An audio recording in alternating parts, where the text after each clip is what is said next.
Hola amigos, bienvenidos al canal Enigmas Bíblicos. Jesús dijo, esto es hipocresía. No puedes usar el cristianismo, especialmente la oración, como un medio para promoverte a ti mismo para que la gente piense que eres espiritual. Por lo tanto, debemos tener mucho cuidado al tratar estos temas. ¿Cuál es la motivación? La oración es uno de los pilares fundamentales de la vida cristiana, un momento sagrado de comunión directa con Dios. Entre todas las oraciones, la oración del Señor se destaca como un modelo perfecto enseñado por el mismo Jesús. Sin embargo, incluso en algo tan vital y poderoso, se pueden cometer errores que pueden comprometer la efectividad y profundidad de nuestra comunicación con Dios. En el video de hoy abordaremos un tema esencial para todo cristiano: lo que nunca debemos hacer al orar. A menudo, debido a la falta de conocimiento, podemos adoptar actitudes o prácticas que dañan nuestra vida de oración.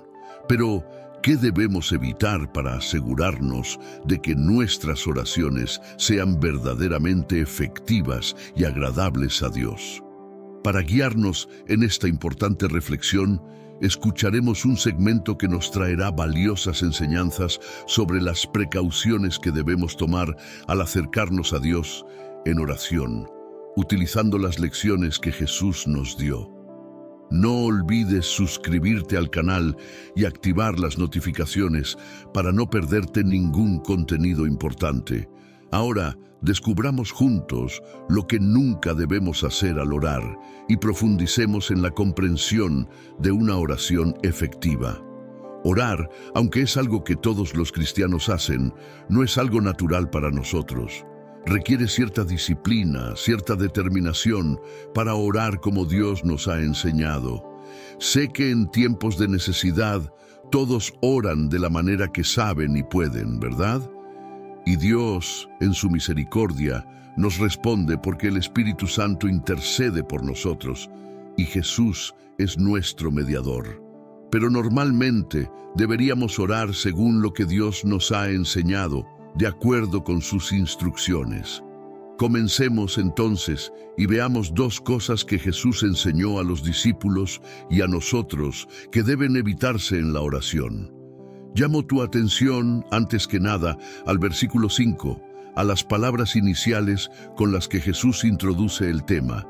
Él dice, y cuando oren, no dice si oran, sino cuándo oren. Él asume que oraremos. La oración es una obligación de todo discípulo. Entonces, no es como el día que ores o si quieres orar. Jesús asume que la oración es algo que sucederá. No hay orientación en el Nuevo Testamento sobre el tiempo de oración. La Biblia no dice cuánto tiempo debemos orar: 5 minutos, 10 minutos, 1 hora, media hora. La Biblia no habla de esto. Lo único que el Nuevo Testamento nos enseña sobre el tiempo es que debemos orar sin cesar, lo que significa que la oración debe ser una constante en la vida del creyente. Algunos oran durante 5 minutos, 10, 15. Otros oran durante 1 hora. Personalmente, creo que cuanto más tiempo pasemos con Dios, mejor para, con calma ante Él, abrir nuestros corazones, llevar las necesidades de las personas, nuestras necesidades. Pero lo que no podemos hacer es decir que solo si oras 1 hora al día, eres una persona de oración. No podemos hacer eso, porque la Biblia no lo dice. Lo que la Biblia dice es que debes orar siempre, en el auto, en casa, en la cocina, en la universidad, en la escuela, en tu trabajo, donde quiera que estés. Debes estar en una actitud de oración, un espíritu de oración, abierto ante Dios, en comunión con Él. Y durante el día puedes estar hablando con Dios de esta manera, en pequeñas oraciones como: Señor, este tipo acaba de cortarme aquí, casi golpea mi auto. Oro por su vida. En lugar de maldecir a esa persona, puedes pasar todo el día así. Estás en la cocina preparando el almuerzo y dices: Señor, sé que en la iglesia hay alguien necesitado. que no tiene nada que poner en la mesa, y aquí estoy con esta abundancia. Quiero orar por ellos en este momento, Señor. Y ya que has tocado mi corazón, también les llevaré algo o haré una contribución para ellos. Hay una razón para orar todo el día, para pasar todo el día sintonizado con Dios, en comunión con Él, conectado con Él, Dios siendo parte de tu día a día. Esto es lo que enseña la Biblia, orar sin cesar. Ahora, puede que desees tomar un momento aparte, a solas con Dios, con tu cónyuge, con tu familia, o con tus amigos, o en la iglesia, específicamente para orar. Ahí tienes varias ventajas. Puedes concentrarte, puedes leer la Biblia, que guiará tu oración. Junto con tus hermanos y hermanas, puedes tener una visión más amplia de las cosas por las que realmente deberías estar orando. Pero estos movimientos, reuniones de oración en la iglesia, esfuerzos de oración, vienen a ayudarnos, porque es tu deber orar todo el tiempo, estar en comunión con Dios. Por eso Jesús dice, cuando ores, y no si oras. Ahora veamos las dos cosas que debemos evitar. Primero, no seas como los hipócritas.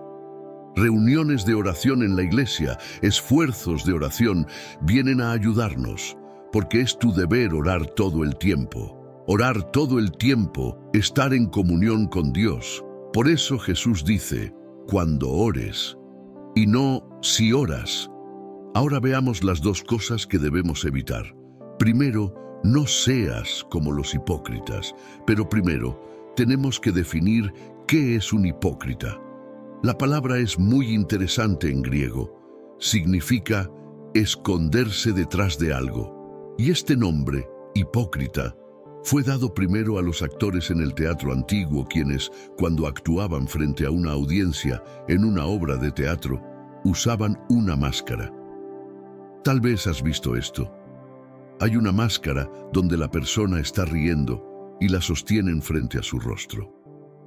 Podría estar llorando, pero la máscara muestra una risa. Entonces, en las obras teatrales, al actor se le llamaba hipócrita porque estaba escondido detrás de algo.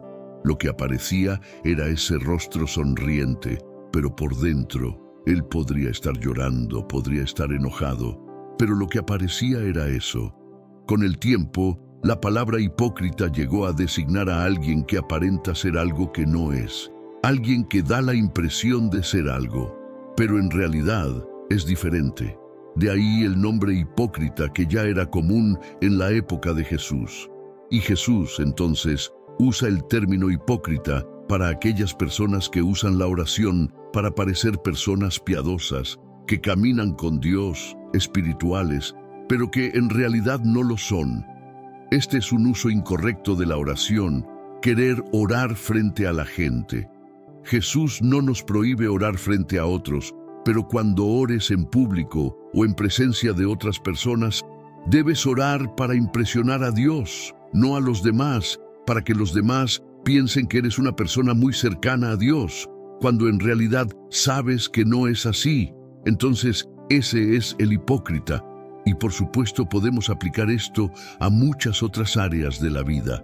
Una persona está en la iglesia, se involucra en actividades religiosas, hace muchas cosas, pero su corazón no es recto, no es puro. Entonces, es la máscara, es el hipócrita. Aparecen como algo, pero en realidad no lo son. Jesús aquí se refiere específicamente en el versículo 5 a los fariseos. Mira lo que dice. En su tiempo, los fariseos eran las personas religiosas más conocidas, las personas que se dedicaban a obedecer la ley de Dios en detalle y a cumplir todas las regulaciones de la ley de Moisés. Pero eso era una fachada.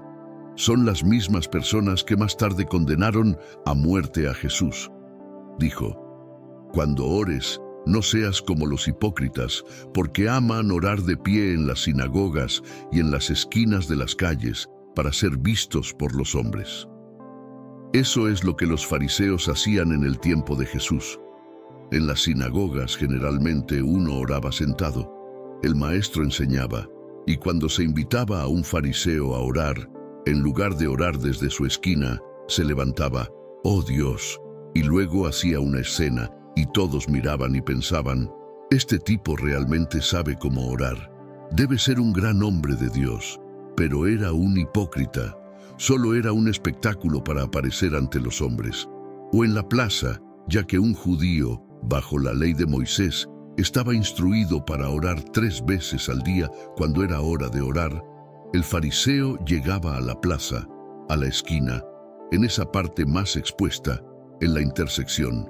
Se paraba, miraba alrededor para ver si alguien lo estaba mirando, y luego comenzaba a orar públicamente allí, en ese lugar visible, para llamar la atención de la gente. Jesús dijo, «Esto es hipocresía. No puedes usar el cristianismo, especialmente la oración, como un medio para promoverte a ti mismo, para que la gente piense que eres espiritual. Por eso necesitamos tener mucho cuidado al tratar estos temas. ¿Cuál es la motivación? Jesús no te prohíbe orar en público, pero debes recordar que la oración está dirigida a Dios y no podemos usar la oración para impresionar a las personas o dar la impresión de que somos algo que, en realidad, no somos por dentro. Jesús dice aquí que, de hecho, ya han recibido su recompensa. ¿Cuál es la recompensa? El aplauso humano, las personas diciendo, «Vaya, qué persona tan espiritual». Eso es todo lo que obtendrás. Tu oración no será respondida por Dios. Lo máximo que obtendrás es esa recompensa humana. Entonces, ¿qué hacer? En el versículo 6 dice, «Pero tú, cuando ores, entra en tu cuarto, cierra la puerta y ora a tu Padre que está en secreto, y tu Padre que ve en secreto te recompensará». Como dije, el Señor Jesús no te prohíbe orar en público y no está diciendo que la única oración buena es la que se hace encerrado en tu habitación. Lo que Él está diciendo es que debemos evitar la hipocresía, hasta el punto de que, si es necesario, evites orar en público y vayas a orar en secreto. Lo que Jesús está recomendando aquí es sinceridad de corazón, comunión entre tú y Dios, lejos de los ojos humanos o buscando la aprobación humana. La oración es un momento entre tú y tu Padre que te ve en secreto, que te ve allí en el cuarto donde nadie más te ve. Dios te está viendo allí cuando estás conduciendo, cuando estás en el trabajo, cuando estás en la escuela, cuando estás en tu oficina, cuando estás solo. Dios te está viendo y es a Él a quien orarás y dirigirás tus oraciones. Siempre necesitamos tener mucho cuidado con las palabras de Jesús y entenderlas en contexto. Como dije, tenemos que entender lo que Jesús está prohibiendo aquí. Él está prohibiendo la hipocresía, el espectáculo, y está animándonos a tener un contacto íntimo con Dios, a saber que nuestro Dios nos ve y que es de Él de quien debemos buscar la recompensa. La segunda cosa que Jesús prohíbe es la repetición vana. Primero, usó a los fariseos como ejemplo de lo que no debemos ser. Y ahora también usa a los paganos como ejemplo de cómo no debemos orar. Los paganos también eran bastante religiosos. A veces pensamos que solo los cristianos son religiosos. No, los paganos tienen sus religiones, creen en sus dioses, oran a sus dioses, traen ofrendas a sus dioses, siguen el código moral que creen que proviene de sus dioses. El problema es que esto no está basado en la revelación de Dios, proviene de la imaginación humana. No solo los dioses, sino también todo el sistema religioso que tienen.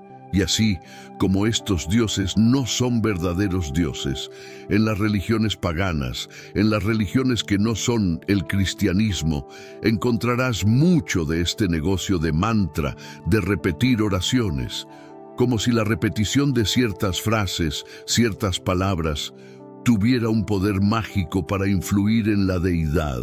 Entonces, los paganos repetían frases frente a sus dioses. Tienes un ejemplo de esto en el Antiguo Testamento, cuando Elías desafió a los profetas de Baal. Vamos a ver cuál es el verdadero Dios, un altar para Baal. quien era el dios pagano adorado en Israel y un altar para el verdadero Dios. Los profetas de Baal debían orar a Baal para que Baal enviara fuego del cielo para demostrar que era un dios. Y pasaron todo el día gritando: «¡Respóndenos, Baal! ¡Respóndenos, Baal!». Estaban saltando alrededor del altar, cortándose con cuchillos. «¡Respóndenos, Baal! ¡Respóndenos, Baal!». Elías, que no era políticamente correcto en absoluto, decía: «Griten más fuerte, tal vez fue al baño o fue a hacer algo. Griten más fuerte para ver si Baal responde». Y la gente seguía repitiendo: «Respóndenos, Baal, respóndenos, Baal». Entonces fue el turno de Elías. Fue al altar que había preparado y ordenó que se vertiera agua sobre él para mojar completamente al animal que estaba muerto, y oró solo una vez, diciendo: «Dios, responde para que vean que tú eres Dios». Y el fuego descendió del cielo, consumiendo el altar. Este es el contraste que Jesús está haciendo aquí. Cuando ores, no seas como los gentiles, porque piensan que por sus muchas palabras serán escuchados. Esto se debe a que no saben quién es Dios. Jesús explica: «No debéis ser como ellos», en el versículo 8, «porque vuestro Padre sabe lo que necesitáis antes de que se lo pidáis». Antes de que pidamos, antes de que verbalicemos nuestra necesidad, Dios ya lo sabe, porque nuestro Dios es omnisciente, omnipotente y omnipresente. No es como esos dioses de la imaginación humana, sino el Dios que conoce todas las cosas, el Dios que está al tanto de los detalles más pequeños de tu vida. No solo sabe todo lo que necesitas, sino que sabe exactamente lo que necesitas, incluso si, a veces, pides otras cosas. Con esto, Jesús no nos está desanimando a insistir ante Dios o perseverar en la oración cuando Dios parece tardar en responder. Hay una diferencia entre estar con Dios y perseverar en la oración con Dios y repetir una frase. El mejor ejemplo es en la Iglesia Católica, donde se enseña a los fieles a rezar 10 Ave Marías o 20 Padres Nuestros para obtener un favor, o para ser perdonados por Dios, o para expiar algún tipo de pecado como penitencia. Entonces, la idea es que si sigues repitiendo el Padre Nuestro o el Ave María u otro tipo de oración, eso sensibilizará a Dios y lo hará responder. Pero Jesús está diciendo que no funciona de esa manera. Sin embargo, como decía, esto no significa que no puedas insistir con Dios. Piénsalo de esta manera: si tu hijo viene a ti y dice: «Mami del cielo, quiero comer», «Mami del cielo, quiero comer», «Mami del cielo, quiero comer, querida mami del cielo». ¿Qué piensas si tu hijo te dice eso, verdad? ¿Preferirías que tu hijo viniera y dijera: «Mamá, tengo hambre y necesito comer. Sabes que tengo 5 años y necesito comer regularmente. ¿Por qué no me estás respondiendo? ¿No crees que soy importante para ti?». Esto es insistir en la oración. Esto es perseverar con Dios. ¿Por qué no me estás respondiendo? Señor, ¿te he ofendido de alguna manera? ¿Hay algo mal en mí, algún pecado en mi vida? ¿O estoy pidiendo mal? ¿Por qué no me estás respondiendo? Oh Dios, eres tan bueno. La Biblia dice que si oramos y pedimos, el Señor responderá, pero el Señor no me está respondiendo. Esto es diferente, no es repetición vana.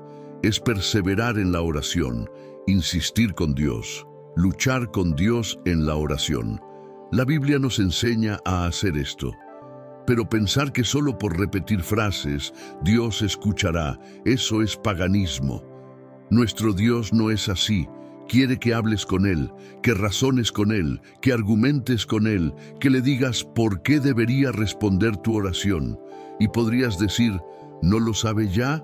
Lo sabe, pero quiere que tú también lo sepas. Es tan bueno cuando nos ponemos ante Dios y le preguntamos por qué no está respondiendo o por qué debería responder a la oración. Un buen ejercicio sería, cuando pidas algo a Dios, escribir en un papel, dando 10 razones por las que Dios debería responderte. Luego, argumenta con Él. verás que tal vez no necesites tanto esa cosa como pensabas. A veces llevamos a Dios necesidades que no son realmente necesidades y podríamos prescindir muy bien de esas cosas que estamos pidiendo. Entonces, Jesús señala dos cosas a evitar cuando oramos. La primera es la hipocresía, usar la oración para aparentar ser algo que no somos. Y la segunda, el uso de repeticiones vanas, cuando deberíamos, sabiendo que Dios nos conoce, argumentar con Él y perseverar, lo cual es bastante diferente. En la segunda parte de la instrucción de Jesús, nos dice por qué debemos orar. Luego, nos da el modelo de la oración del Señor. Aquí, antes de entrar en el modelo de la oración del Señor, primero debemos discutir lo que Jesús pretendía al darles a sus discípulos un modelo. Cuando dio este modelo, estaba sugiriendo que deberíamos tomar esta oración como una oración estándar para recitarla diariamente al despertar. Cada día deberíamos decir: Padre nuestro que estás en los cielos, santificado sea tu nombre, venga tu reino. ¿Es esto lo que deberíamos hacer? Y al irnos a dormir, por ejemplo, ¿es la oración antes de dormir la misma? Padre nuestro que estás en los cielos. ¿Es esto lo que Jesús quiso decir?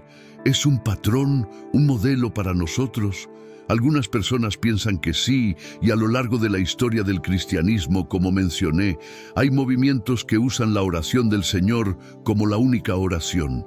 Personas que solo saben cómo orar la oración del Señor, y si les dices, en lugar de orar la oración del Señor, habla con Dios libremente, como si estuvieras hablando con una persona, se sienten incómodos hablando con Dios porque la oración del Señor termina siendo una muleta. Solo saben cómo orar repitiendo la oración del Señor.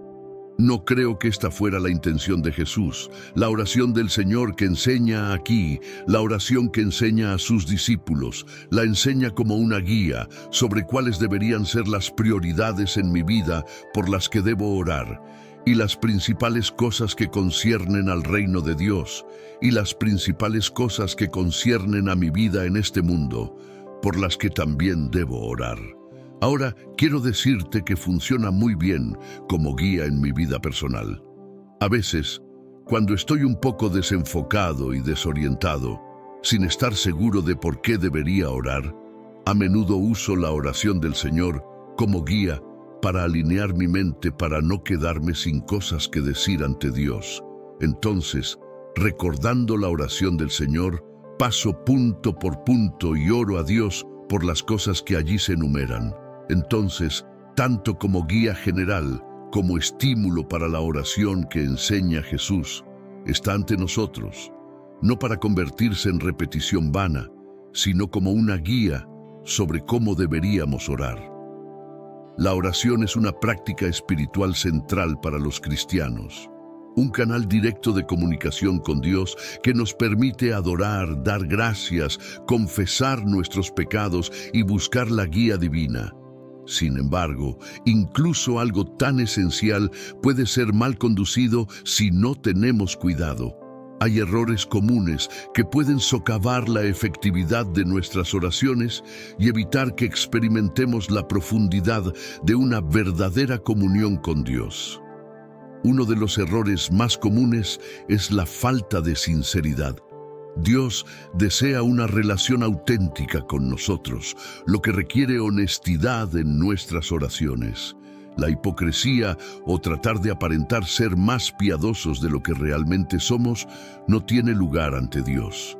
En el capítulo 6 de Mateo, Jesús advierte contra orar para ser visto por los demás, enfatizando que debemos buscar a Dios en secreto, con un corazón genuino. Otro error es la repetición vacía de palabras.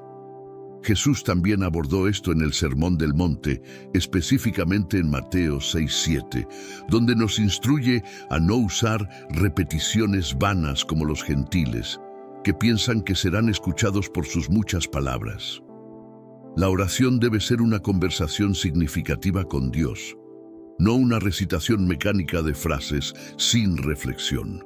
La falta de fe es otro obstáculo significativo en la oración. Santiago nos recuerda que cuando pedimos algo a Dios, debemos pedir con fe, sin dudar. La oración sin fe es ineficaz y revela una falta de confianza en el poder y la bondad de Dios. Necesitamos acercarnos a Dios con la certeza de que Él escucha y responde según su voluntad.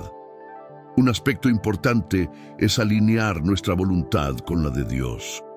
A menudo oramos por nuestros deseos y necesidades sin considerar si están alineados con la voluntad divina de Dios. En Primera de Juan se nos enseña que si pedimos algo según la voluntad de Dios, Él nos escucha. Por lo tanto, es crucial buscar la guía del Espíritu Santo para que nuestras oraciones estén alineadas con los propósitos de Dios. La distracción es un enemigo sutil, pero poderoso.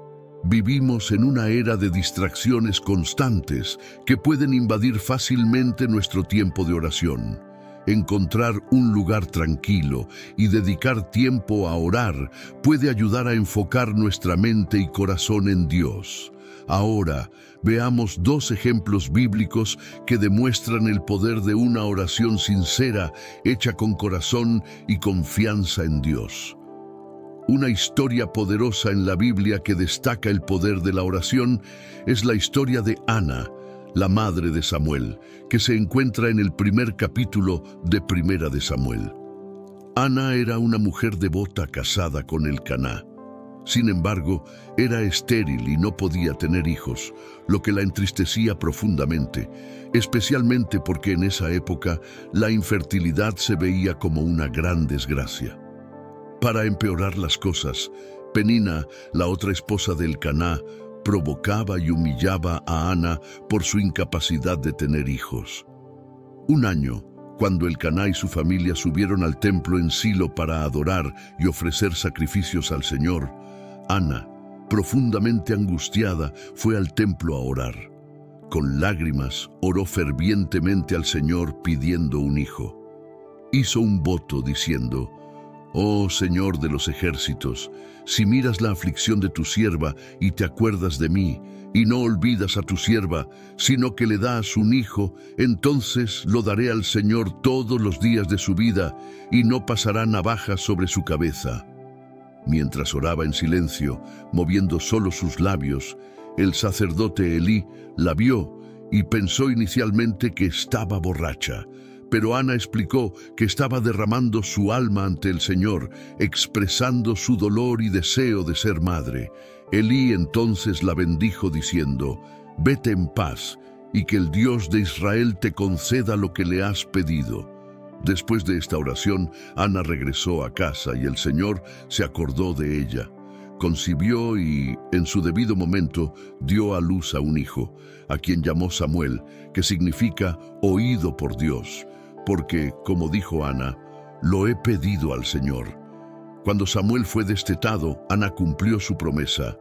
Llevó al niño al templo en Silo y lo entregó al sacerdote Elí, diciendo: «Por este niño oré, y el Señor me concedió mi petición que le pedí. Por tanto, lo ofrezco al Señor. Mientras viva, estará dedicado al Señor». Así, Samuel creció sirviendo al Señor en el templo y se convirtió en uno de los profetas más grandes de Israel. La historia de Ana es un poderoso testimonio de cómo la oración sincera, hecha con fe y humildad, puede mover el corazón de Dios. Ana oró con tanta intensidad y devoción que Dios respondió a su súplica, no solo concediéndole un hijo, sino también permitiendo que Samuel se convirtiera en un líder espiritual vital para la nación de Israel. La historia de Ana nos recuerda que Dios escucha las oraciones de su pueblo y responde de maneras que a menudo superan nuestras imaginaciones. El segundo ejemplo es una historia impactante que también demuestra el poder de la oración.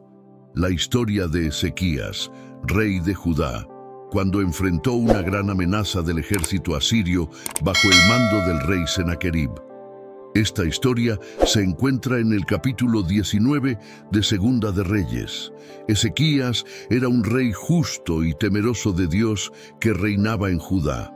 Durante su reinado, el poderoso ejército asirio, dirigido por el rey Senaquerib, conquistó varias naciones y ciudades alrededor de Judá, y ahora amenazaba a Jerusalén. Senaquerib envió un mensajero para intimidar a Ezequías y al pueblo, diciendo que ningún dios de las otras naciones había podido proteger a su pueblo de los asirios y que el mismo destino esperaba a Jerusalén. Ante esta amenaza abrumadora, Ezequías estaba profundamente angustiado, pero dio un paso crucial. Buscó a Dios. Fue al templo y se postró ante el Señor, enviando mensajeros al profeta Isaías para pedir su intercesión. Luego, Ezequías recibió una carta de Senaquerib, llena de insultos contra Dios y amenazas contra Jerusalén. Al leer la carta, Ezequías subió al templo, extendió la carta ante el Señor y oró fervientemente diciendo: «Oh Señor, Dios de Israel, que estás entronado entre los querubines, solo tú eres Dios de todos los reinos de la tierra. Tú has hecho el cielo y la tierra. Inclina tu oído, oh Señor, y oye. Abre tus ojos, oh Señor, y mira. Escucha las palabras de Senaquerib, quien ha enviado esta carta para burlarse del Dios viviente. Ahora, oh Señor nuestro Dios, sálvanos de tu mano, para que todos los reinos de la tierra sepan que solo tú, oh Señor, eres Dios». Dios respondió a la oración de Ezequías a través del profeta Isaías, quien envió un mensaje al rey, asegurándole que Dios había escuchado su oración y que Senaquerib no entraría en Jerusalén. Dios prometió proteger la ciudad y derrotar a los asirios. Esa misma noche, el ángel del Señor salió y mató a 185,000 soldados en el campamento asirio mientras dormían. Al amanecer, los pocos que sobrevivieron huyeron y Senaquerib regresó a Nínive, donde fue asesinado por sus propios hijos. Jerusalén fue salvada, exactamente como Dios le había prometido a Ezequías. La historia de Ezequías demuestra el poder de la oración en tiempos de gran peligro. Cuando parecía que no había esperanza, Ezequías se volvió a Dios en oración, y Dios respondió milagrosamente, salvando a Jerusalén de una amenaza que parecía imposible de superar. Esta historia es un fuerte testimonio de que Dios escucha las oraciones de sus siervos y es capaz de intervenir poderosamente en sus vidas. Ahora, ora conmigo. Señor Dios, te damos gracias por la oportunidad de comunicarnos directamente contigo a través de la oración. Ayúdanos a orar con sinceridad y pureza de corazón, sin buscar el reconocimiento de los hombres, sino solo desear agradarte y estar en tu presencia. Líbranos de la hipocresía y de las repeticiones vacías que pueden distorsionar la esencia de nuestra oración. Concédenos, Señor, un corazón humilde y una fe inquebrantable para que podamos confiar plenamente en ti y en tu voluntad. Enséñanos a orar según tus propósitos y a buscar siempre tu guía en todo lo que hacemos. Que estemos en constante comunión contigo en cada momento de nuestro día, sabiendo que siempre estás con nosotros, escuchando nuestras oraciones y guiando nuestros pasos. En el nombre de Jesús te lo pedimos. Amén. Que este contenido te inspire y te traiga un nuevo entendimiento. Si te ha gustado, no olvides suscribirte al canal Enigmas Bíblicos, darle like a este video y dejar tu comentario. Comparte este video con tus amigos en WhatsApp para que juntos podamos expandir el conocimiento y llevar la verdad a más vidas. Gracias por estar con nosotros y hasta la próxima.